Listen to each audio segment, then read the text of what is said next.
Uh, hey, how you doing? I know what you're thinking.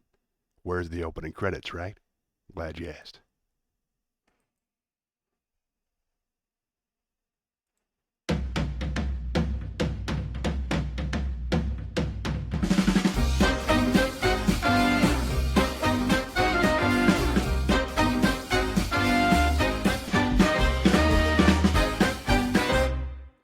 Good morning, Mill Watchers. I hope everybody's feeling healthy, happy, rich, and pretty. I'm your host here in Johnny's Happy Place. I'm Johnny Melwater. Welcome. Gotta wonder what happened to the happy place down there. We'll fix it in post, maybe. Hope you're feeling well. I'm feeling great. Start the show. Hey, John's here. Good morning, John. Doing professional radio work. Glad to see you, sir. Hope you're doing well. If you have any requests or anything, let me know. We're just now starting the show a little bit late today. Had some technical difficulties. It's a beautiful day. It feels about 50 degrees here in Charlotte, North Carolina. It's not snowy like this at all outside. It's actually really, really sunny. So sunny, in fact, it's a little creepy since it is, the middle of January. But since we're all checked in, let's go to the chat.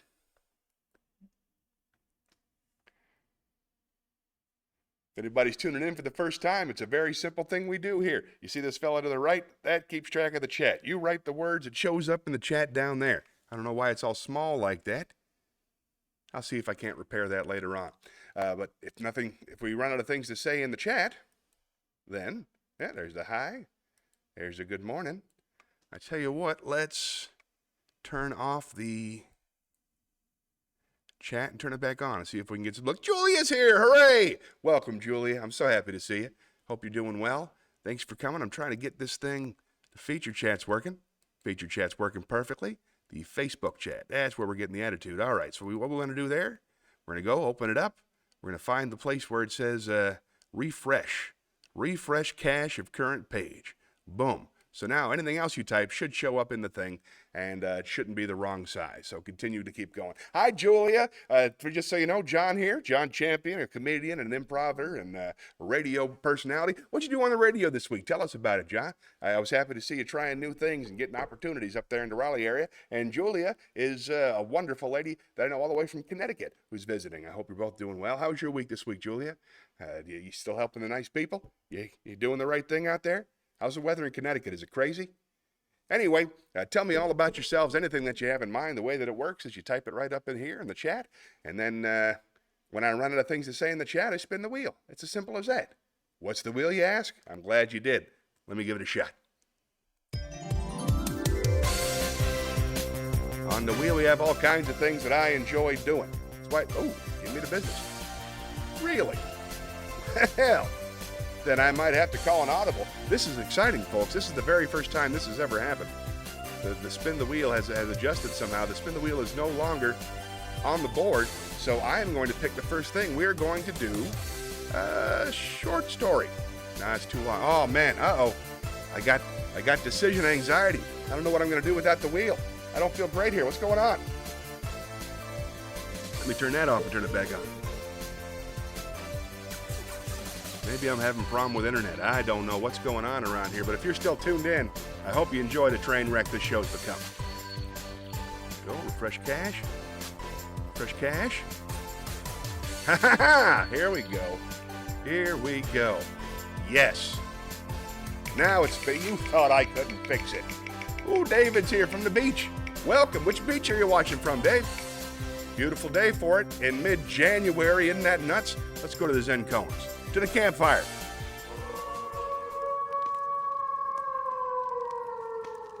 As you know, we've been making way through the Zen koans.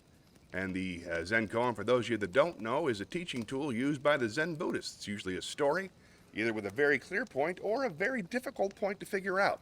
Let's see which this one is here. This is Zen koan number 13, a Buddha. In Tokyo, in the Meiji era, there lived two prominent teachers of opposite characteristics. One, Unsho, was an instructor in Shingo, kept Buddha's precepts scrupulously. He never drank intoxicants, nor did he eat after 11 o'clock in the morning. The other teacher, Tanzan, a professor of philosophy at the Imperial University, never observed the precepts.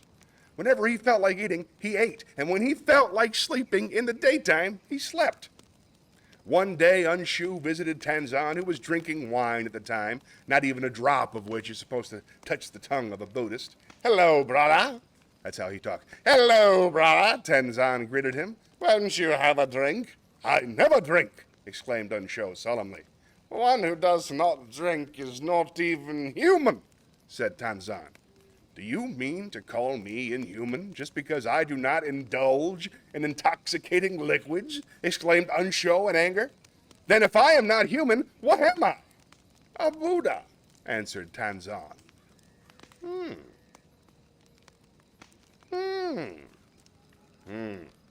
Ooh, we got some stuff. Back to the chat. Oh, this is exciting. Oh, look at all the people here already. Thank you so much for coming in to visit. All right. Now, she had nice things to say. That's great, John. Here we go. Beautiful. Oh, look at that. I got to fix that someday, too. Now, John said, first, Julia said that she's busy. It's always busy this time of year, and we just got a nice big snowstorm. I'm so glad to hear it. I didn't get any, what is going on? I didn't get any snow at all this year, I am sad to say. Not a single flake in the great state of North Carolina. Well, in Charlotte anyway. Up in the mountains, I'm sure they got some. But we were hoping last night, but it was just freezing rain.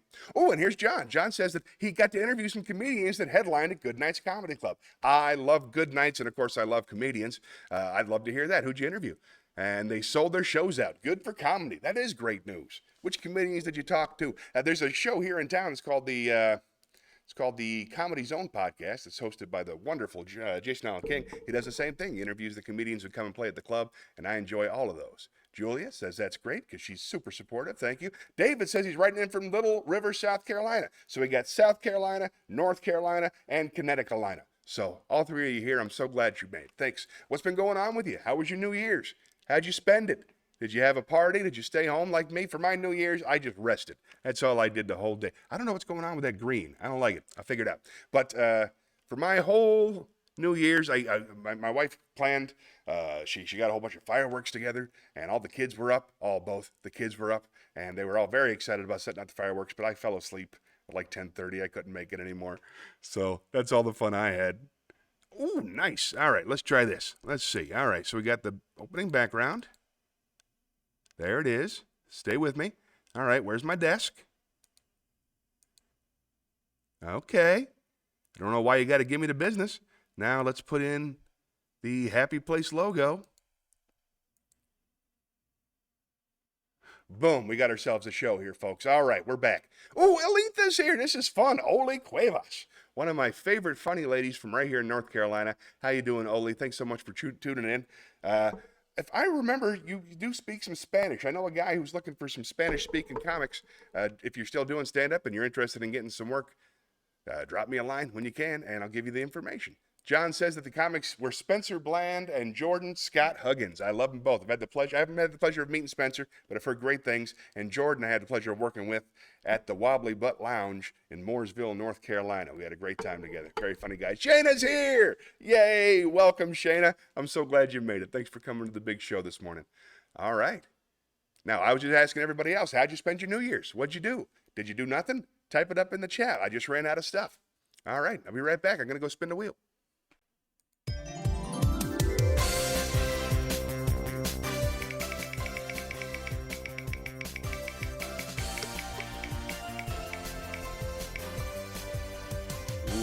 Pick a fight. I'm not doing it. We just got the thing going here. I don't know how to do it right. If you guys have anything you want to fight about, feel free to type it in the chat. I'll take the other side. Wisdom, finally. All right, let's see if we can't learn something.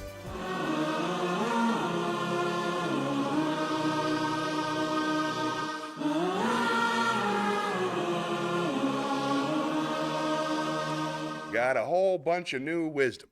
So let's start with some Alan Watts because he's my favorite. How about that slow zoom, huh? Nice.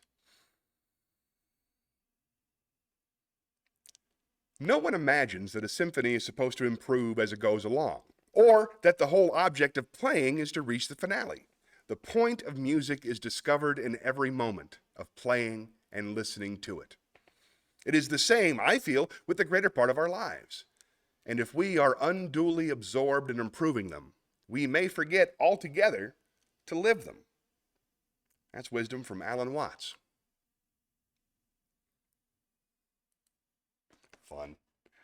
All right. Ooh, we got some more in the chat. Back to the chat chalet. Now, Shayna said she heard me mentioning Jason Allen King, one of my favorites too. He was one of my former students, as I tell anybody at any opportunity that I can. I got to meet him on his very first show, and he is now a fantastic example of a great comedian and a great human being. He's one of the best guys I know. I love Jason Allen King. Oli says, absolutely. She'll get in touch with me and get the information on that show. I hope it works out. Ooh, here's some information from Shayna. She said she's already finished watching all of Paul Snider's reels, and now one of my goals is to watch all of Jason Allen King's.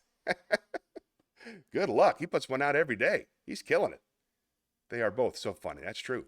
Ooh, thoughts on the Cat Williams controversy? Thank you, Oli. This is great. I actually have a lot of thoughts on the Cat Williams controversy. I watched it. I'm going to get to the rest of your chat in a minute. It's going to take a minute. Let me talk to you. All right, for the folks at home who didn't see the Cat Williams thing, Cat Williams is one of the greatest stand-up comedians in the history of the 1990s, and he went on to a podcast last week, Club Shay Shay, and he sat across from a fella named Shannon, or a very ugly woman, one of the two, bald, ugly woman named Shannon, all bumpy, weird. But anyway, they sat and they talked. Shannon listened, and Cat talked shit. A lot of people are praising him for keeping it 100, but I don't think he did keep it 100, and I don't think throwing your friends and fellow comedians under the bus is the same thing as keeping it 100. I'd like to point out a couple lies that stood out to me right away. First of all, of course, a lot of people have latched on to the 3,000 books a day when he was a kid. No, 3,000 books a year. 3,000 books a year, he says. That's over 50 a week. That's about 8 a day, and that's a lie. He didn't do that. Another one that's a lie is he said that he made a list. This was particularly egregious to me. He made a list of the 300 best comedians in the world, and he sat down and he watched all their sets at least 5 times. They had a 10-minute set. He kept track of how many laughs are in a 10-minute set, and then he put that up next to his 10-minute set to see who was a better comedian, and he always came out on top. That's something he did with over 300 comics. Listen, I've tracked LPMs. That's what we call it in the business. Laughs per minute is how you keep track. He was suggesting, the numbers he said was, oh yeah, this guy got 5 laughs per minute. This guy got 5 laughs in a 5-minute set or in a 15-minute set. This guy got 15 minutes, 15 laughs in a 15-minute set.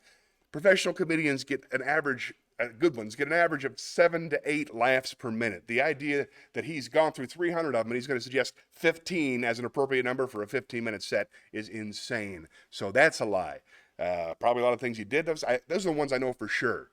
Can you think of any other ones? I was just so irritated by that. And apparently Steve Harvey wore a wig, and Kevin Hart is a plant from somebody. Apparently King Hollywood can just pull people from the East Coast and make them super famous on the West Coast. I don't understand what his problem is. You can't both say that you're the best in the world at something and be petty about everybody else. It just doesn't work. Well, here we go. Anyway, that's how I felt about the Cat Williams. Please feel free to bring up more specific details. The rest of it's kind of a sky. There's lots of things about it I'm mad about, but there's so much it went through. All right, now, John said he drank and partied too much the day before and watched football and enjoying snacks for New Year's Eve. That sounds like a real American New Year's. I'm glad you enjoyed it, bud. Okay, and he says here, he'd love to know my take on the Cat Williams, Shannon Sharpe podcast stuff. Well, that's a start. That's a start. I think one of the first rules of stand-up comedy in general is you make everybody look good. And it's not a competition. And being competitive is not a healthy way to function as a stand-up comic, as you can see. He's had tremendous success. He's one of the top in the world. The top, if you ask him. And still, he sits down and have a drink. Nobody's even asking him. He's talking about how everybody screwed him. Imagine spending your whole life thinking about how everybody screwed you. It's just not a good way to live. And definitely not a good thing to listen to for fun. Here's Shayna. Shayna says that Paul Snider is one of my favorites too. Somebody told me I shouldn't play favorites, but I can't help it. That's absolutely absurd. Of course you have your favorites. No, you shouldn't play favorites in a show. Like if there's a showcase show, if you have like 10 people in a show and you say Jim, James, Steve, Mike, and Larry were fantastic, it implies that the other 5 weren't. Or if you do 8, we're great. That implies the other 2 weren't great, and it hurts their feelings. In life, we all have favorites, absolutely, and in stand-up comedy especially. It's so subjective. It's so personal to you. Whatever you like, that's the right kind of comedy. That's the biggest challenge. You're just finding the stuff you like. So, yes, it's absolutely okay to have favorites. I've got favorites, to be sure. To be fair, I have a lot of favorites, including you, of course. That's very kind of you to say. Thank you, Shayna. Oli says, I love that you paid attention to the numbers. Well, that's the only thing I know about. I've been doing stand-up comedy almost as long as Kat has, maybe. Not quite as long, but almost as long as Kat has. And, yeah, all right. The numbers matter. The numbers are the easiest things to disprove. There's a whole bunch of other lying shit in there, but I can't disprove it personally. Thank you. I agree. Enough out here for everyone. I couldn't agree more. Comedians have to lift each other up. That's the only way we can function. When we push each other down, we all just stay down. You got to lift each other up. Make everybody look good. Because the job that I'm going to get's not going to be the same job you're going to get. It's not going to be the same job Oli's going to get. We're only competing against ourselves. Do the best work you ever can. Watch your old special, then watch your new special, and make sure you got more LPMs there. How about that? Nobody's going to fault you for that, Cat. And apparently, okay, I'm just remembering this now. Lots of lies about Friday After Next, which I believe was the 3rd Friday sequel. I don't know if that's worth fighting about. I played a pimp in the 3rd Friday sequel, and it was supposed to be this other guy. Or even worse, you take his point of view. I was going to play the pimp who got raped, but they gave it to Kat. Yeah, don't make sense to me. The math ain't mathing. Thank you, Aletha. Oli, I could not have found a better way of saying it myself. All right, we're all caught up. You guys are doing great. Keep on coming. Give me some more information. Let's spin the wheel. Oh, that was fun. Yeah, I want to talk all about it. Got my rating group coming through today, too. I want to find out. I want to see what everybody thinks. But yeah, I hate all that lying, and I don't understand why it got to be so famous. I don't understand why everybody's talking about it like it's the most important thing that ever happened. I'd never heard of the podcast before, but every black comic I know made a post about this interview, so I had to go check it out. And I don't really know what to take from that. What do you think it says about the comics who are obsessed with this thing? I don't know. All right, time for a joke. Let's go on down to the comedy club. Oh, hey, this is very, very exciting for me. I am going to open up some wisdom. Now, I like reading wisdom. But I don't want to do this in the wisdom background because it's about stand-up comedy. This is something that I wrote. I posted it on Facebook in 2015, and I thought it would be fun to record the words as a video. So that's what I'm going to do right now. And this is the very first time I have ever read something I wrote here on the program. So this is for the comedians. I hope you enjoy. This is an open letter to all dissatisfied comedians. When I was where you are, I thought I should be headlining too. Looking back, I was wrong. One of the few universal truths of professional comedy is this. Every MC thinks they should feature, every feature thinks they should headline, every headliner thinks they should be a special event. None of us is exempt. Think it, believe it, just don't post it in public and don't tell it to a booker, all right? It makes you look greener than you actually are. You are probably a damn fine comic. And if you work hard and you treat the art form with respect, I respect you. But as hard it is for you to believe right now, you are 1/10 as good as you will be in 5 years and 1/100th as good as you will be in 10. Let your work speak for itself. Always. Comedy is a marathon, not a sprint. And the first 500 gigs don't count. Nice. Not a joke, but I wanted to do it on the joke background because it was comedy based. Oh, I can't wait to get back to the chat. You guys are really doing some interesting stuff. All right, let me find my jokes. Takes me just a moment. Thank you for your patience. I mean that, by the way. All the comedians think they should be traveling faster than they are, but all right, let's see. Here we go. A minister, a priest, and a rabbi go golfing. They're about to go down the first hole when the manager walks up and says, "Hey, listen, we need you guys to be patient. There's a group playing in front of you, okay? And they're completely blind, so they might be a little bit slow, and they don't really let people play through." So the priest and the rabbi and the minister, they look, they say, "Wow, that's amazing." The minister says, "What a blessing for them to be able to come out and share in the same joy that we have." The priest says, "What a blessing, but what a sin it is. I feel terrible. I was going to rush them. I wanted to go past them. I didn't even know they were blind. I feel so guilty." And the Jew says, "Why can't they play at night?" Classic. Wish I'd said rabbi instead of Jew. Feels weird now, but it's the same joke. I stand by it. Back to the chat.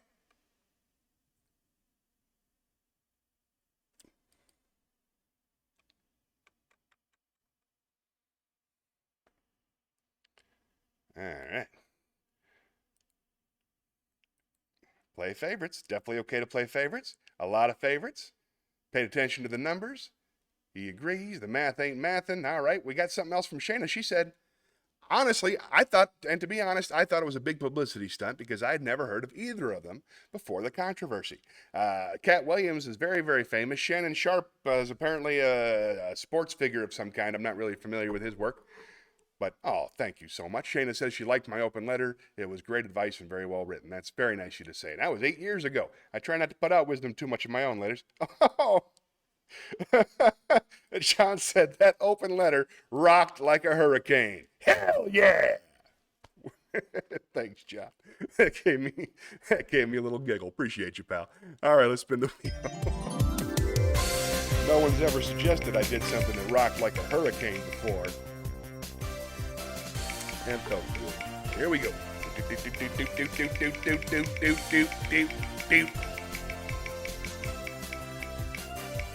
Time for some pros. All right. I got a new room for pros. I'm excited about this. I'm going to change story to pros. I've got a lot of good ones, but I am very excited. I'm going to share with you right now the third part. The last 2 weeks, I have been reading from the book, from Norm Macdonald's book, based on a true story. I've read 2 of his stories from there. It's a 3-part story. The first part was called A Dying Wish. The second part was called A Wish Fulfilled. And the third part is called, well, I'll tell you in a second. See, in the first part, Norm went to visit a kid. Comic Valentine. He was dying, the kid. You make me smile with my heart. That his make-a-wish was that he wanted to see how SNL ran. But in fact, he wanted Norm to take him to Canada to looks are laughable. So then they went to Canada. They went to the baby scene. Photographable. Made his wish come true. Yeah. The kid had a complete recovery. You're my favorite work of art. This is your figure less than green. This is your mouth a little weak. The boy had turned. When you open it to speak, are you smart? This is Tiny White Coffee by Norm Macdonald. The boy had turned 10 years old only a few days before the accident, and now he lay in Strickland's funeral in a tiny white coffin. When all the strangers finished looking at him sadly shaking their heads, if you care for all me, present knew their feelings on the matter. His mother was left alone in the room. Little Valentine, alone, but for me. I lingered behind, unseen, while the funeral director shooed the others out into a room with sad-faced Patsy, who was preparing to speak. The mother stood and looked down into their tiny white coffins. Her posture, which had been rigid all morning, went slack as the shoulders and neck. Her hands remained clasped tightly in front of her. The boy was wearing a navy blue suit with a white shirt and tie, but he still did not look like a man. I stayed quiet in the shadows so as to not disturb the moment. After a time had passed, the funeral director opened the door and quietly let the mother know that her time was up.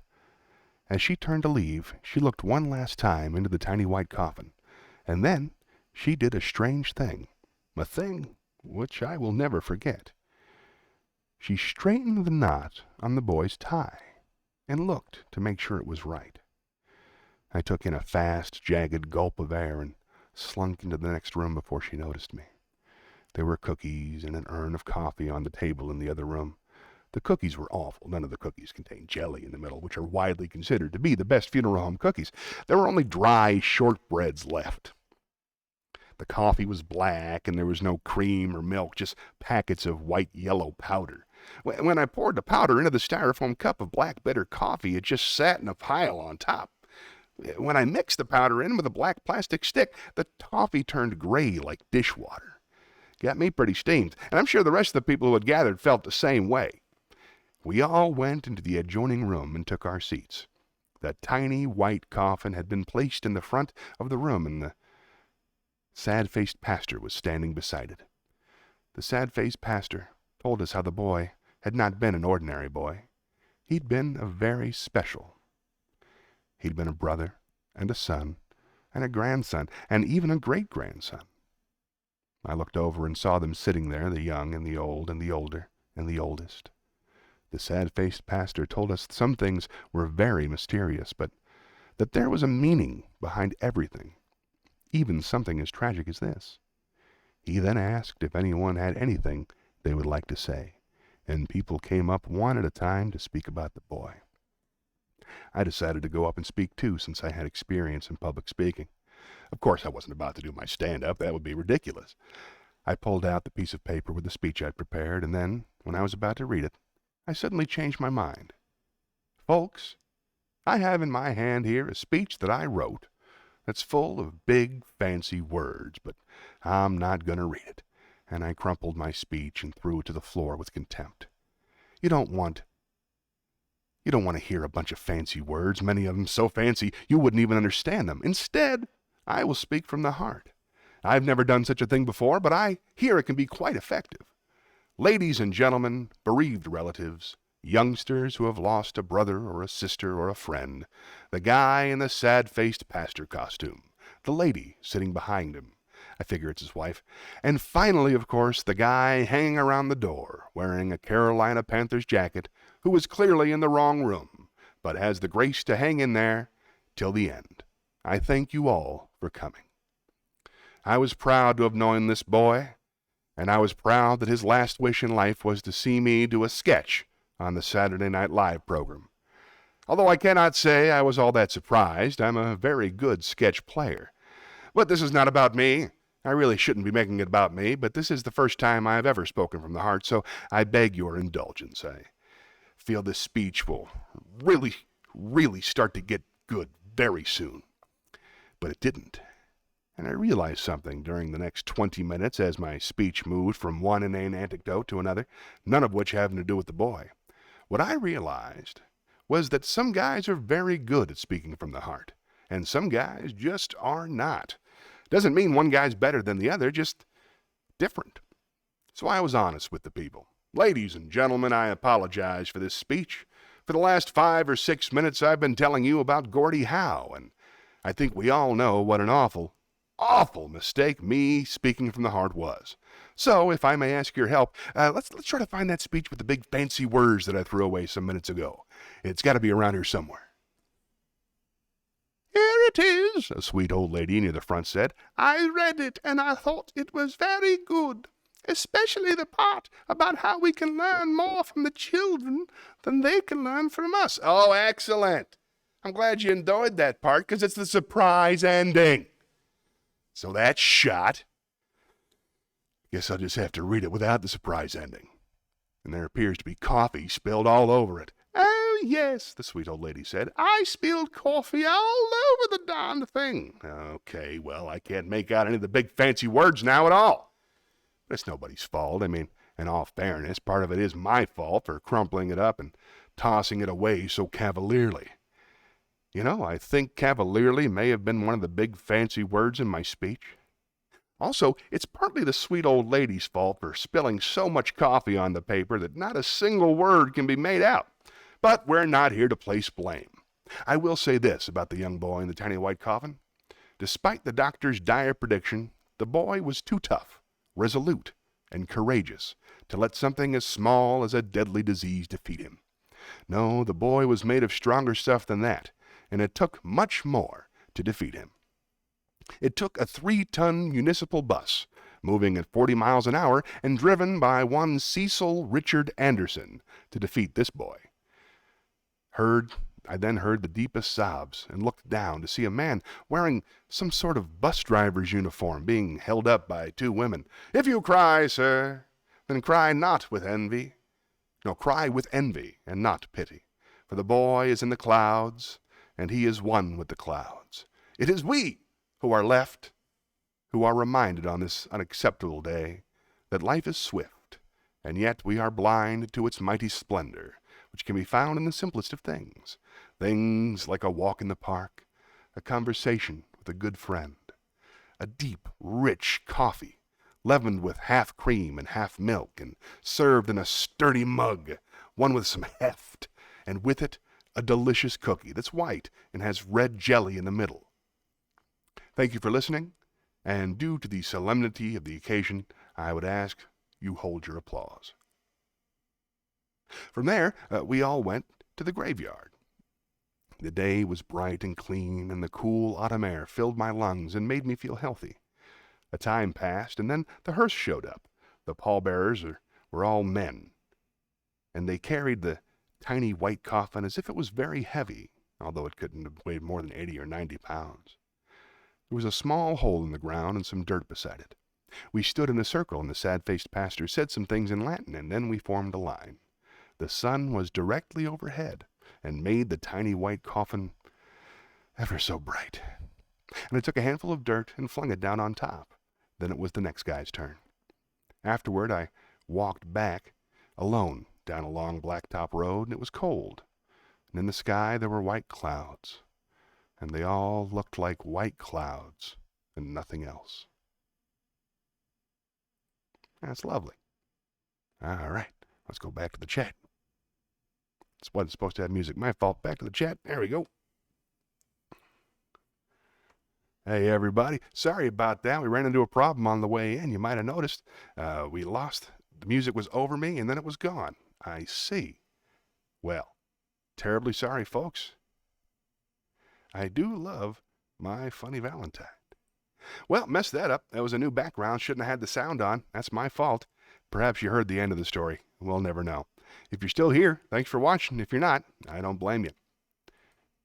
Is it just me, or is my funny Valentine playing? Yes, that was an accident. I love that. Good morning, Mill Watchers. Good morning, Kimmy. I'm so glad you're here. Where are you writing in from? I miss you. Sorry it's so loud. Oh, man, that's awful. Blaring over you. Thank you. Hello to my Dad's here. Oh, thank goodness. I'm so glad you're here. Hey, Dad, I left you a message. Last night. I'm so glad that wow, Dad's here, Stephanie's here, Kim's here. For the folks at home, James Millwater's my dad, Stephanie is my sister, and Kim is also my sister. So this is very exciting for me. I'm happy to see everybody. I'm glad that you're home. Kim says she's home till Wednesday, and that's really good news. All right, I think we're all caught up. I'm sorry about the problems before. Let's keep moving. Let's spin the wheel.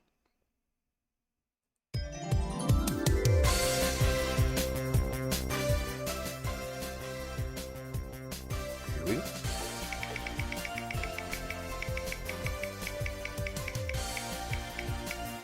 There, it's fixed.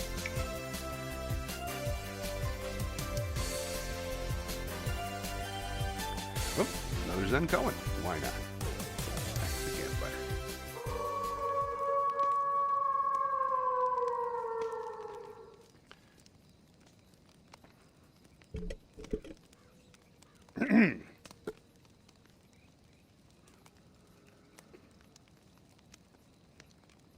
This is Zen Koan number 14, Muddy Road. Tenzan and Aikido were once traveling together down a muddy road. A heavy rain was still falling. Coming around a bend, they met a lovely girl in a silk kimono and sash, unable to cross the intersection. "Come on, girl," said Tenzan at once, lifting her in his arms. He carried her over the mud. Aikido did not speak again until that night, when they reached a lodging temple. Then he no longer could restrain himself. "We monks don't go near females," he told Tenzan. Especially not young and dangerous ones. They're dangerous. Why did you do that? I left the girl there, said Tenzan. Are you still carrying her? Nice. Let it go, people. Let it go. Good advice. Back to the chat. There you go. Oh, this is fun. Shayna says that she's never officially met, but she saw you perform at the Comedy Zone Charlotte when you were back, and you were hilarious. She is. She's one of the very best, and I'm proud that she's my sister. Kim says thanks, because she's classy like that. And then Stephanie wanted to know if Shayna was, strike that, reverse it. Shayna wanted to know if Stephanie was a comedian too. It's big no. Stephanie, what line of work are you in nowadays? I'm always curious about that myself. All right, back to the wheel.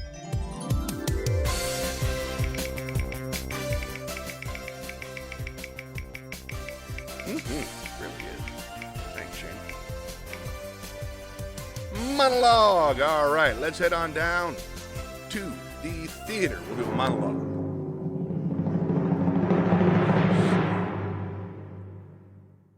This will be fun. I got a couple new ones. This is from the Ballad of Buster Scruggs. You have to picture a man with a big, long, bushy beard. He's sitting in a stagecoach and talking to 6 other people who don't really want to listen to him. This is called Tedious Man. This is Tedious Man by the Coen brothers. No, I have not been to Fort Morgan. I know little of cities. I am a trapper living alone mostly in these last years, but I would descend into town every so often with my pelts to sell them and talk. Keep my hand and talk. You gotta keep your hand and talking. Even if you live in the wild, it's true practice. In town, I would talk to them that I was interested. Saloon mostly, till they asked me to take my business elsewhere. What kind of sense does that make? There was only the one saloon. Keeper called me tedious. Tedious! Me! If tidings from the greater world are tedious, I would descend from the mountains. Not having talked for many months with much to tell, having stored considerable, though for many years I did not live alone in the wild. I did have a consort, a stout woman of the Hunkpapa Sioux. We had a companionship of sorts, but there is a lady present, and a life together marked by the passing of the seasons and the corresponding travels of game. In the latter she took very little interest. Well, her duties was domestic. I would track and trap, and she would tarry hearthside. We did not talk. She had no English, and I am not schooled in the gibberings of the nations. Well, I say we did not talk, but sometimes we would, often at length, each in our own tongue, without the benefit of understanding the other. But the sound of a human voice is a comfort when you're chained up in the woods. And all be otherwise be but the murmur of wind and the clop of snow from an overloaded branch. Well, I said, not understanding each other, but it weren't entirely so. I could often read by means of the tenor of her speech, certain facial expressions, the emotional import of what she'd been saying. And she was often vexed with me. I seldom knew why, and then she moved on. Did I love her? I don't know. I never even knew her name, but I will say this. The nature of them vocal intonations and the play of feeling upon her face helped me gather that people are like ferrets or a beaver, all pretty much alike. Yeah, one like the next. I don't doubt it's the same in Siam. I like that one. All right, back to the chat.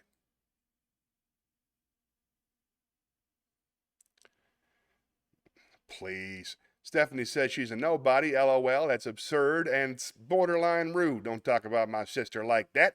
Shayna says it's nice to have family support and get to connect like this. You are so right, Shayna. It's one of my favorite things about this show. Kim said, not true.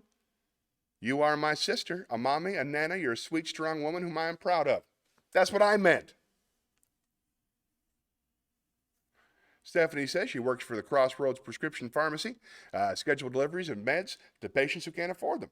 Very nice, noble profession. Who was a comedian first, me or Kim? Kim was a comedian first. She started when I was just a little kid, and I believe she took me to an open mic when I was 11 or 12, maybe 9, something like that. It might have been before I did magic, so it's probably around 9 or 10. And I just fell in love with the thing, and I started doing it professionally as soon as I could. But she started first, and she's the reason I got in the business. She made it look so easy. People loved her so much. I was like, I want people to love me like that. So I got into it. Now, Shana wants to know, are you still telling jokes on a cruise ship? Well, you know what? It seems like an exciting life. Tell you all about that. Golly, you're great at this, Shana. Thank you. Keep the questions coming. And Kim, let her know what it's like out there. Let's spin the wheel.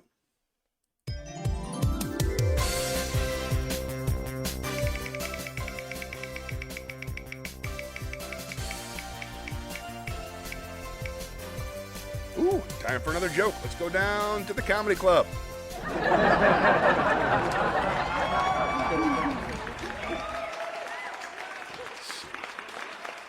And if you have any favorite jokes you'd like to hear, all you have to do is put them in the chat. Let's see. All right. A cop pulls an old couple over, and the cop says, "Hey, sir, you were going at least 75 in a 55 zone." And the guy says, "No, sir, I was going 65. But then his wife says, "Oh, Harry, you were going 80. The cop says, "I'm also going to give you a ticket for your broken taillight." Man says, "Broken taillight? I didn't know about a broken taillight." Then his wife says, "Oh, Harry, you've known about that taillight for weeks. I'm also going to give you a citation for not wearing your seatbelt." "Oh, I just took it off when you were walking up to the car." His wife says, "Oh, Harry, you never wear your seatbelt." Man says, "You watch your mouth, woman." My cop says, "Ma'am, does your husband always talk to you like that?" She says, "No, only when he's drunk." That's my impression of an old woman. Nailed it. All right, let's run the wheel. Spin the wheel.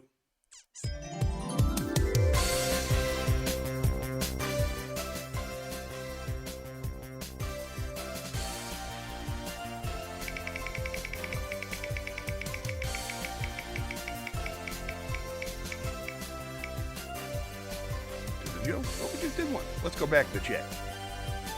We got some new friends. Got a misprint from Kim, then we got Red. Red said, "Oh, I saw your open letter too, and hard agree. Not only in being ready to respect with talent, but also maturity. One of the best comic minds I have ever known, was incredible, but you couldn't book a show around them because you'd never be sure they'd make it." I miss that guy too. I think you're talking about our pal Colby, one of the all-time great performers that I've known in my life, who I miss a lot. Shana, Kim says, "Shana, it is awesome. The food is free and is air conditioned. I absolutely love it. And it's that kind of attitude that makes this country great." Good for you, Kimmy. All right. Yeah. Let's spin the wheel.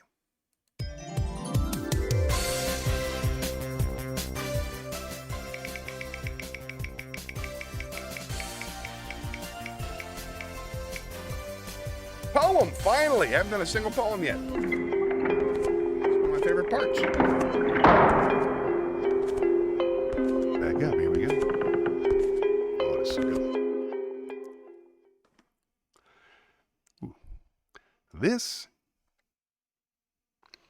This is the love song of J. Alfred Prufrock by T.S. Eliot.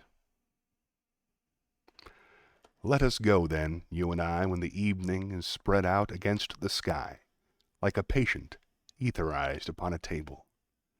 Let us go through certain half-deserted streets, the muttering retreats of restless nights in one-night cheap hotels and sawdust restaurants with oyster shells, streets that follow like a tedious argument of insidious intent to lead you to an overwhelming question. Oh, do not ask, what is it? Let us go and make our visit. In the room the women come and go, talking of Michelangelo, the yellow fog that rubs its back upon the window panes, the yellow smoke that rubs its muzzle on the window panes, licked its tongue into the corners of the evening, lingered upon the pools that stand in drains, let fall upon its back the soot that falls from chimneys, slipped by the terrace, made a sudden leap and suddenly, seeing that it was soft October night, curled once about the house and fell asleep. And indeed there will be a time for the yellow smoke that slides along the street, rubbing its back upon the window panes. There will be time to prepare a face to meet the faces that you will meet. There will be time to murder and create, and time for all the works and days of hands that lift and drop a question on your plate.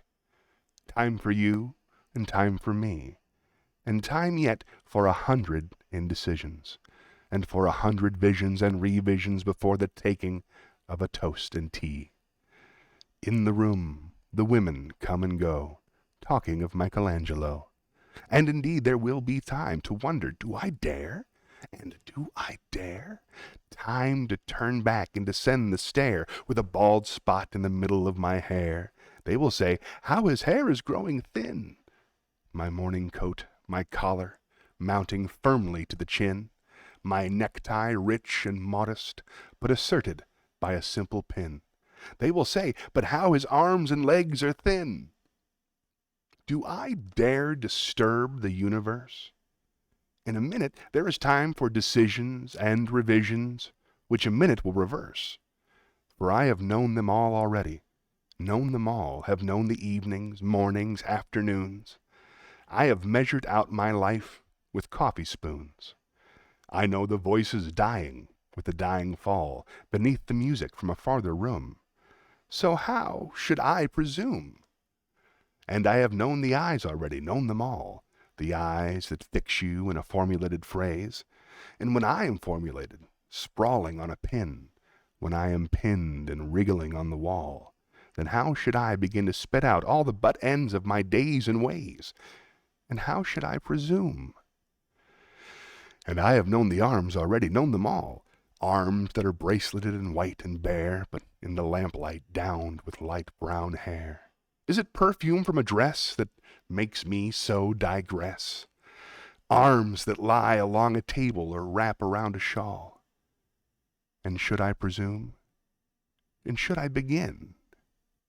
Shall I say, I have gone at dusk through narrow streets and watched the smoke that rises from the pipes of lonely men in shirt sleeves leaning out the windows?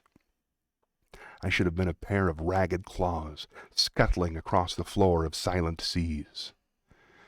And the afternoon, the evening, sleeps so peacefully, smoothed by long fingers asleep, tired, or it malingers, stretched on the floor here beside you and me. Should I, after tea and cakes and ice, have the strength to force the moment to its crisis? And though I have wept and fasted, wept and prayed, though I have seen my head grown slightly bald, brought in upon a platter, I am no prophet, and here's no great matter.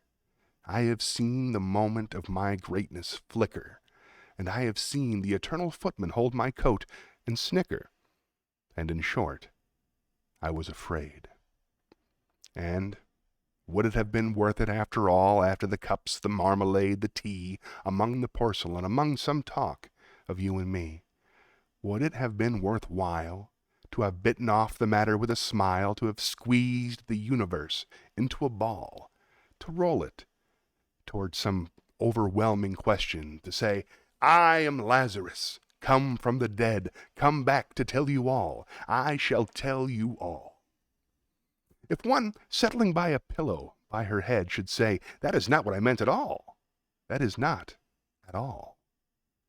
And would it have been worth it, after all? Would it have been worth while, after the sunsets and the dooryards and the sprinkled streets, after the novels, after the teacups, after the skirts that trail along the floor, and this, and so much more? Is it impossible to say just what I mean? But as if a magic lantern threw the nerves and patterns on a screen, would it have been worth while if one, settling a pillow or throwing off a shawl and turning toward the window, should say, that is not it at all, that is not what I meant at all? No, I am not Prince Hamlet, nor was meant to be. I am an attendant lord, one that will do To swell a progress, start a scene or two, advise the prince, no doubt. An easy tool, differential, glad to be of use, politic, cautious and meticulous, full of high sentence, but a bit obtuse. At times, indeed, almost ridiculous, almost, at times, the fool. I grow old. I grow old. I shall wear the bottoms of my trousers rolled.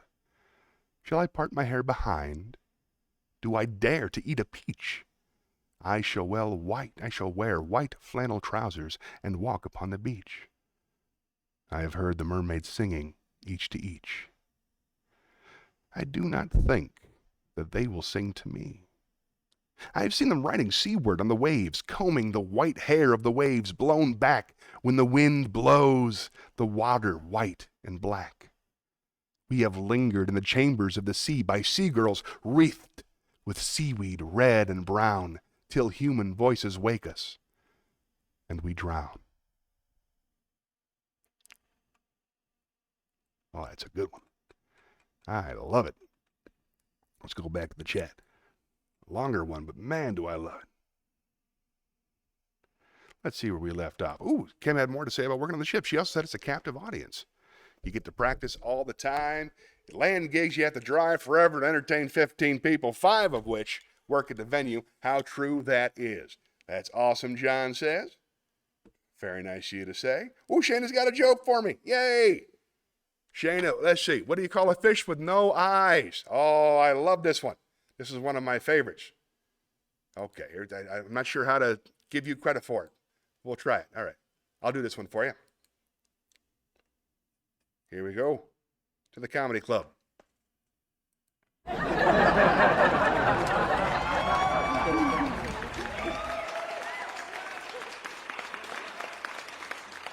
Here we go. What do you call a fish with no eyes? Psh. There we go. Very, very nice. Thank you, Shayna. That was from Shayna. I love that joke. Kim wanted to know where my glasses are. Well, this is very interesting. This is not interesting at all. Actually, my glasses are right here, and I need them. My eyesight's getting worse every day, but when I wear them here on the stream, you see it's probably the squinting that's bothering you, but you get the reflection on the eyes, and I don't like it. I'm going to get new glasses that are little teeny tiny professor glasses. You might have noticed my hair's gone all crazy. I'm trying to get that Japanese professor in Godzilla -1 look going. It's going to take a few months to bring it in, but there's my glasses for those of you that care. All right. Let's see. Where did we leave? Oh, hey, Kim wants to know, do you have any funny stories or memories about me that you'd like to share? Oh, goodness gracious. If you feel like it, I'll read it, but goodness knows, there's no need for that. All right, let's spin the wheel before this gets weird. Hope everybody's drinking their coffee out there. I'm drinking 8 o'clock coffee. It's expired a couple hours ago, but it's still pretty good. Very nice. Let's spin the wheel. That's a cruise ship favorite, that fish with no eyes joke. I love that. Wisdom. Excellent. Let's do some more wisdom. See if I can't learn something from somebody smarter than me. I'd like you guys to be in the chat. You can learn from me. Here we go. Here's some wisdom from Ralph Waldo Emerson. Write it on your heart that every day is the best day of the year. He is rich who owns the day, and no one owns the day who allows it to be invaded with fret and anxiety. Finish every day and be done with it. You have done what you could. Some blunders and absurdities no doubt crept in. Forget them as soon as you can. Tomorrow is a new day. Begin it well and serenely with too high a spirit to be cumbered with your old nonsense. This new day is too dear with its hopes and invitations to waste a moment on the yesterdays. And that's wisdom from Ralph Waldo Emerson. Nice. Spin the wheel.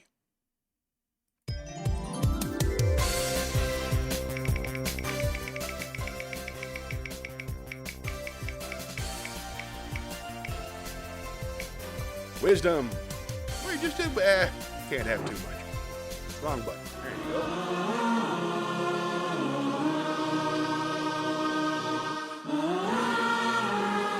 saw this one. A lot of the stuff I just get from memes. I see it on Facebook.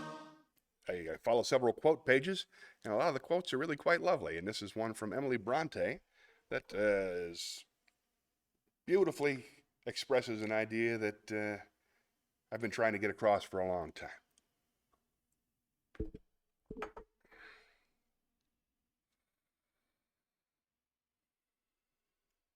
Whatever our souls are made of, his and mine are the same. If all else perished and he remained, I should still continue to be. And if all else remained and he were annihilated, the universe would turn to a mighty stranger. That's wisdom from Emily Bronte. I love wisdom. Spin the wheel.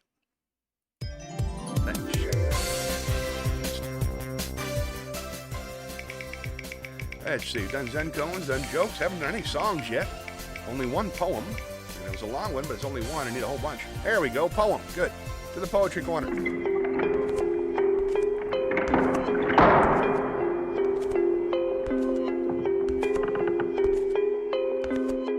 Ooh, here's one by Jack London. This is going to be fun. Coffee. Coffee.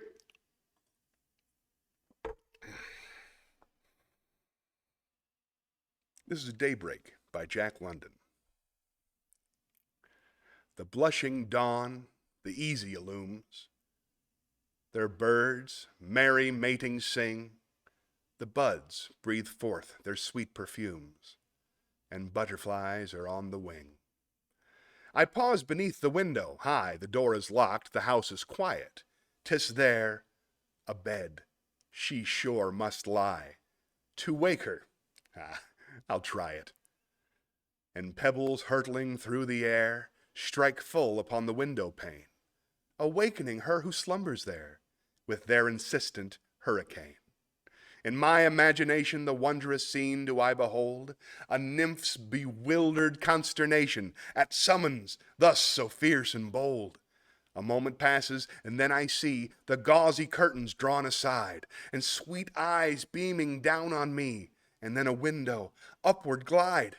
Fair as the morn with rosy light, she blushes with a faint surprise.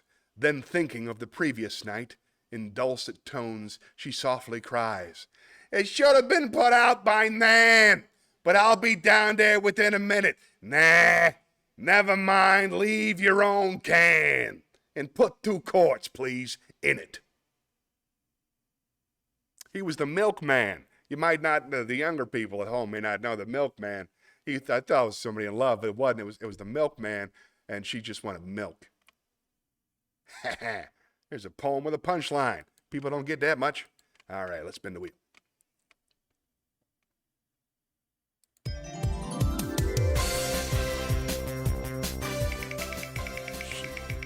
Don't forget, you can ask me anything.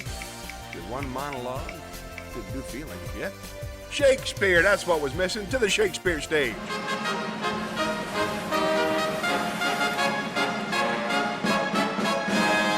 Kim actually has my beloved sister Kim actually has an education in Shakespeare. So if you have any favorite monologues you'd like to see on the show, please don't hesitate to let me know. I am making my way through the sonnets.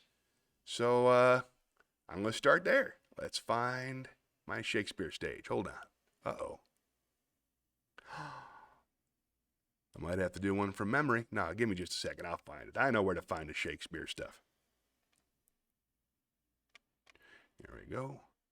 Here we go. Let us do. It's going to take a moment to load. And I'm also going to do a sonnet, Dad. Sorry about that. I know you don't like the sonnets very much, but got to have content. And I like reading them, so there you go. Here we go. Let us do.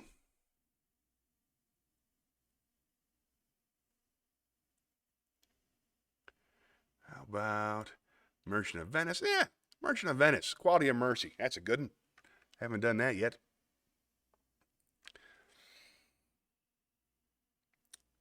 This is from The Merchant of Venice, Act 4, Scene 1.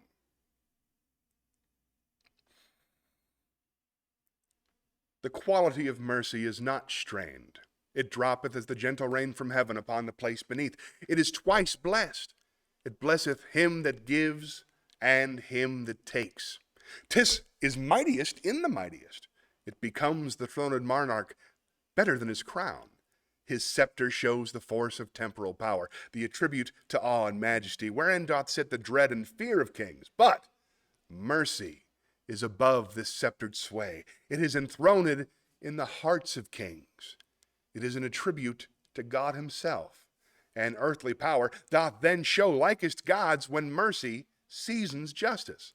Therefore, Jew, should justice be thy plea, consider this, that in the course of justice none of us should see salvation. We do pray for mercy, and that same prayer doth teach us all to render the deeds of mercy. I have spoke this much to mitigate the justice of thy plea, which, if thou follow, this strict court of Venice must needs give sentence against the merchant there. I think we could have done with that last paragraph. That's all right. That was fun. That's all right. Most people don't. Oh, wait, life is but a stage. I got that one, Red. I got that one. Hold on. Oh, it's my first Shakespeare request. I'm so excited. Give me a second. Oh, life is but a stage. Hold on. All the players. Is it love, labor, loss, and life on a stage? Huh? Nope, that's not it. That's for. Oh, I got this one. Hold on. That was one of the first ones I downloaded. Life is but a stage. Players, exits, and it says, boom. Okay, here we go. This is from, this is Jacques. All the world's a stage, and all the men and women merely players. They have their exits and their entrances, and one man in his time plays many parts, his acts being 7 stages. At first, the infant, mewling and puking in the nurse's arms. Then the whining schoolboy with his satchel and shining morning face, creeping like snail to school. And then the lover, sighing like furnace with a woeful ballad made to his mistress's eyebrow.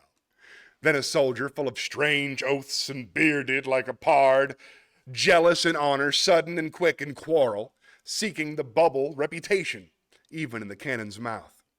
And then the justice, in fair round belly, with good capon lined, with eyes severe and beard of formal cut, full of wise saws and modern instances, and so he plays his part. The 6th age shifts into the lean and slimpered pantaloon, with spectacles on nose and pouch on side, his youthful hose well saved, a world too wide for his shrunk shank, and his big manly voice turning again toward childish treble, pipes and whistles in his sound. Last scene of all, that ends this strange eventful history, is second childishness and mere oblivion, sans teeth, sans eyes, sans taste, sans everything. Whoa. That guy's good. No wonder we're still talking about him. Back to the chat.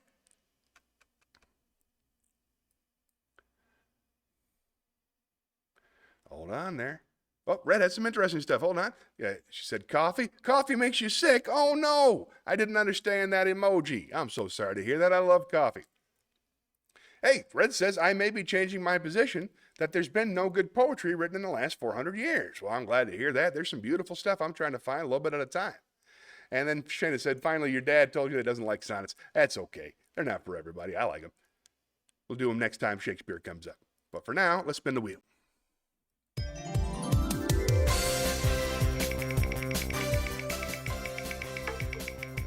See, some monologue, done a short story. A cappella, that's what we haven't done. Let's sing a song.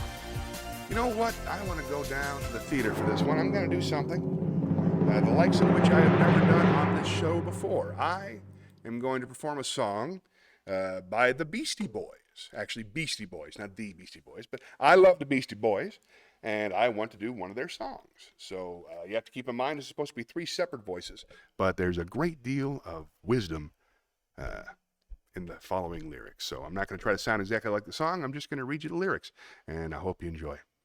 This is called Putting Shame in Your Game, and it's by the Beastie Boys. Do-do-do. Do. Beachy boys getting live on the spot, putting all kinds of shame in the game you got. Keep the party moving till the broad daylight. GETLIVE, all right? Transhypnotic, robotic, can't stop it, no limits to the style, and you know you can't lock it. First you mock it, rock it, and then you stock it. I've got styles that are always in the pocket. Well, like a bird floating down a New York breeze, every thought in the mind is a planted seed. So watch the mind or the thoughts will stack. Before you know it, boomeranging on back. Well, I'm the king of Bible. There is none higher. I catch 11 points off the word quagmire. Fools can't see me, that's how it is. And that's how I like it, and that's my biz. Beachy boys getting live on the spot, putting all kinds of shame in the game you got. Keep the party moving till the broad daylight. GETLIVE, aight? Time's an illusion as the moments race by, too fast to really grasp, though we may try. Deny till we die, oh my. These thoughts that mislead and then multiply. Well, second by second and minute by minute. It's like lotto, you got to be in it to win it. Shaking mind, breaking on their own demise. Lies taxed to the max, then they're feeling those vibes. So tell me what you need that you have got. Fiending on power will make your blood clot. It starts with the greed, and then goes all wrong. And that's why we can't all just get along. We're all connected like a Lego set. 1 equals 1 together, like a croquette. Whether we have or have not yet met, well, it ain't no thing and it ain't no sweat. Beachy boys getting live on the spot, putting all kinds of shame in the game you got. Keep the party moving till the broad daylight. GETLIVE, aight? Non-stop hip-hop, non-stop hip-hop, non-stop hip-hop, non-stop. Well, you're caught in a panic and it's rattled your brain. This selfish ways just can't maintain. But these are the breaks when you try and come fake. Don't come with the rhymes that you just half bake. Well, I'm the Benny on a chef on the SP12. I chop the fuck out the beats left on the shelf. Be like, hello, Nasty, where you been? It's time your brother Grimy beats out the dungeon. I jumped outside the house with my Walkman on. I get so hyped when I hear this song. I'm going to keep it rapping going all day long. So going to talk shit because it makes me strong. Don't grease my palms with your filthy cash. Multinationals spreading like a rash. I might stick around or I might be a fad, but I won't sell my soul for no TV ad. I Beachy boys, putting live on the spot, putting all kinds of shame in the game you got. Keep the party moving till the broad daylight. GETLIVE, aight? Nice. A lot of wisdom. First you mock it, then you rock it. No, first you mock it, then you rock it, then you stock it. I love that. You make fun of somebody else's technique, then you try it, and it works, and then it becomes your technique. First you mock it, then you lock it, then you rock it. I love these guys. Delightful. Well, I like it anyway. All right, nothing new in the chat, so let's keep the ball rolling. Spin the wheel.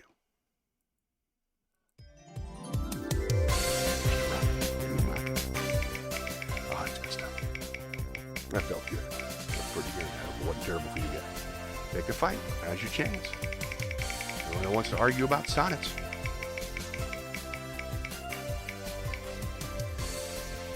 Wisdom. Back to the wisdom.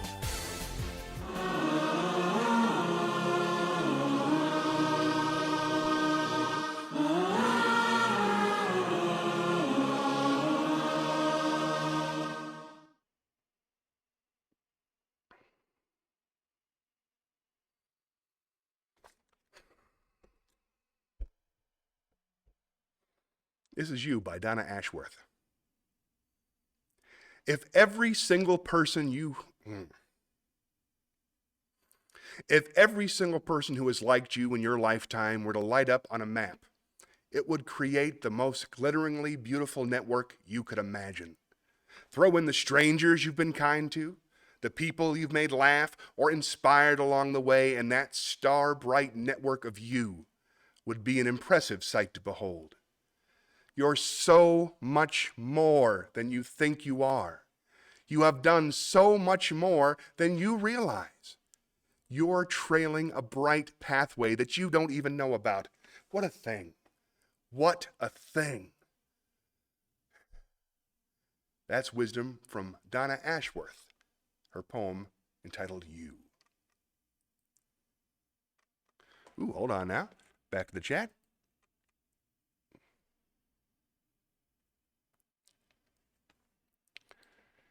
Oh, there we go. She had a question about this. She said, oh, okay, actually, I have to read this for you because I can't get the big words on there. Do you know Tom Stover? He used to be very active in the Charlotte comedy scene, performing at the Comedy Zone, and he even was a Fight Night champion years ago. Anyway, he's a really great guy, and he's coming to town next week. We will be doing karaoke at Snug Harbor next Sunday if anybody wants to come hang out. That sounds very, very tempting, and I'll make sure that's an open invitation. I love karaoke. I love Tom Stover. I knew him when he was called the Elder Statesman, even though I'd only been doing stand-up for a little while. He sat here at the table with us. He wrote on Crazy Late for a while, and I've been a fan of his comedy for quite some time. He is awesome. I'm glad he's coming to town, and I'm glad he's living in New Mexico. That's a beautiful place to live. I'm happy for him. Thanks for the update. I appreciate it, Shana. Let's spin the wheel. Mama.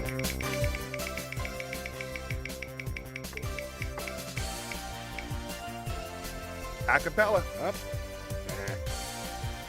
Only got 5 minutes left. No more songs. Ooh. Ask about that. Going to the monologues. To the theater.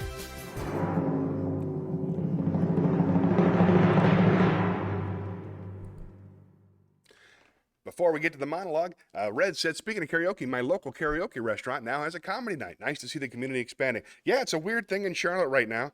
Every comedian feels like they have to have their own room. I don't know why. But every new comedian, like at first they put together 5 minutes maybe, and then they start booking a room because that's easier than becoming good at comedy. I think there's too many rooms, but I'm glad it's working. Where's your comedy room? Where are you playing? It's probably a great show wherever it is. I know a lot of the people. Some of the bookers are fantastic. Some of the producers are excellent, and other ones are a little bit green in my opinion. But that's what's what. So tell me where you see him while I do a monologue.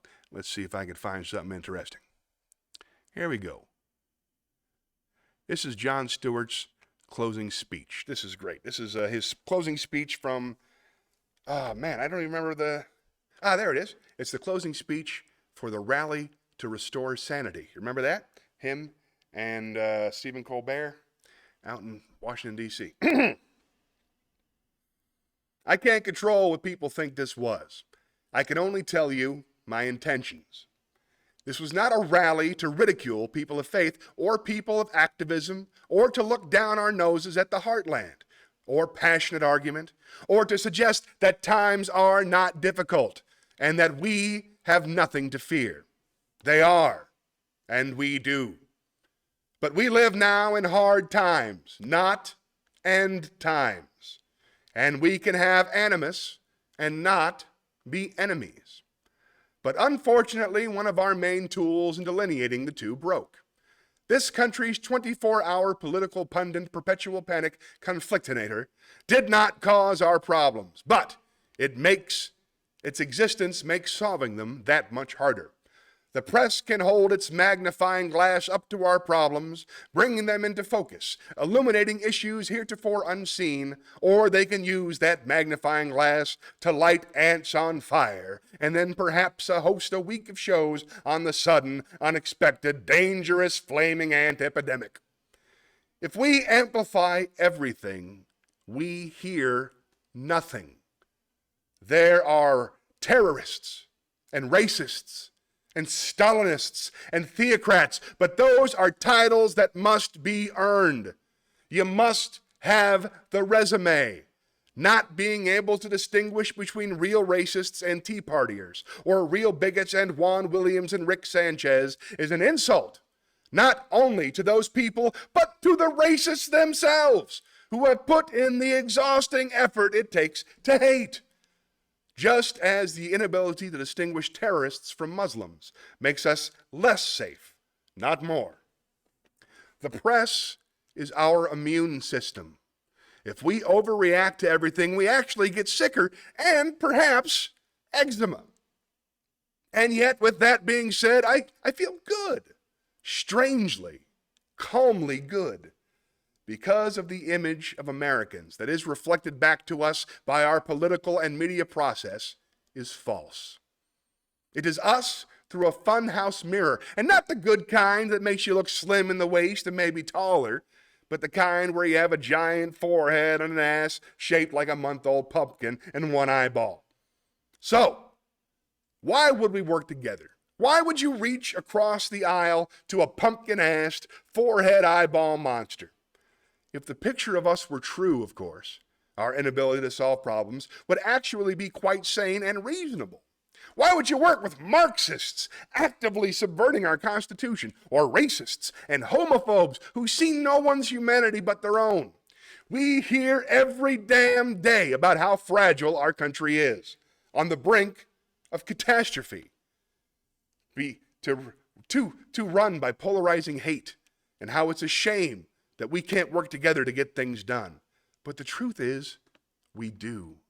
We work together to get things done every damn day. The only place we don't is here or on cable TV. But Americans don't live here or on cable TV. Where we live, our values and principles form the foundations that sustain us while we get things done, not the barriers that prevent us from getting things done.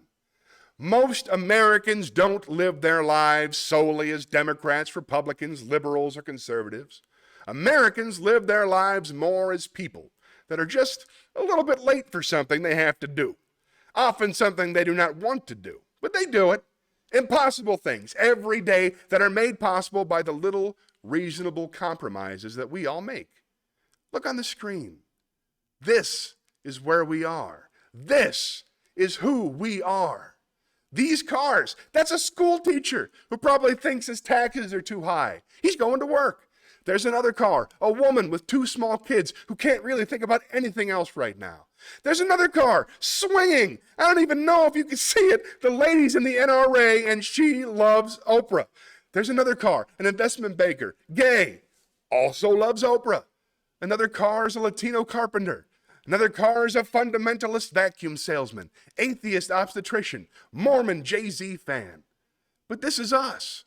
Every one of the cars you see is filled with individuals of strong belief and principles they hold dear. Often principles and belief in direct opposition to their fellow travelers. And yet, these millions of cars must somehow find a way to squeeze one by one into a mile-long, 30-foot wide tunnel carved underneath a mighty river. Carved, by the way, by people who I'm sure had their differences. And they do it. Concession by concession. You go, then I'll go. You go, then I'll go. You go, then I'll go. Oh my God, is that an NRA sticker on your car? Is that an Obama sticker on your car? Well, okay. You go, then I'll go. And sure, at some point, there will be a selfish jerk who zips up the shoulder and cuts in line, but that individual is rare. And he is not scorned. And he is scorned and he is not hired as an analyst. Because we know instinctively as a people that if we are to get through the darkness and back into the light, we have to work together. And the truth is, there will always be darkness. You know, sometimes the light at the end of the tunnel isn't the promised land. Sometimes it's just New Jersey, but we do it anyway, together. If you want to know why I'm here and what I want from you, I can only assure you this. You have already given it to me. Your presence was what I wanted. Sanity will always be and has always been in the eye of the beholder.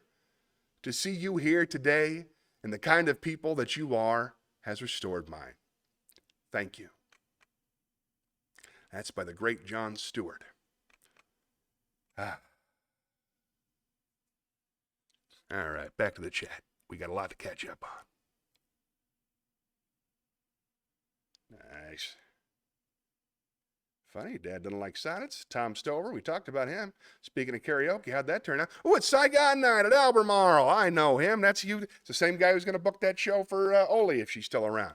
That's very, very cool. They only did the very first one last week. It's every other Wednesday, I think, might be every other Tuesday. Oh, yeah, there it is, every other Tuesday night. As I understand it, it's paid acts for the first hour and then an open mic. I'd be careful. He's one of the fellas, he's never run a room before, so he's getting the hang of it. I hope it goes well. Sauce got jokes. Neandre Woods, Kaya Allen, Morgan Marie are the comics of the next one. Well, I love Sauce and I love Neandre. I don't know Kaya or Morgan that well, but I hope I get to. And finally, down here it says, yourcomedygam.com appears to be the booker. The booker is Eulalio. He's my buddy Eulalio. It's his first time, and I hope he does a great job. I love that. That was a great speech by that fella. How are we doing? Oh, show's over, folks. To the talk show desk.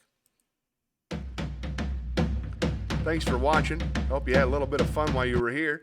Don't forget, I'll be back next Sunday with sharing some more of the beautiful written English language. I hope you had a few laughs. Until next time, remember, the only way to save this country is for all of us to love one another. So love yourself first, and then love somebody else. Then, if you can, love everybody. That's what I'm trying to do.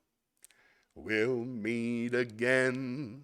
Don't know where, don't know when, but I know we'll meet again some sunny day. Keep shining through, just like you always do, and the blue skies will push the dark clouds far away. And would you please say hello to the folks that I know and tell them I won't be long. They'll be happy to know that as you saw me go, I was singing this song. We'll meet again, don't know where, I don't know when, but I know we'll meet again some sunny day. Thanks for watching. Until next time, be good, but not too good. Bye-bye.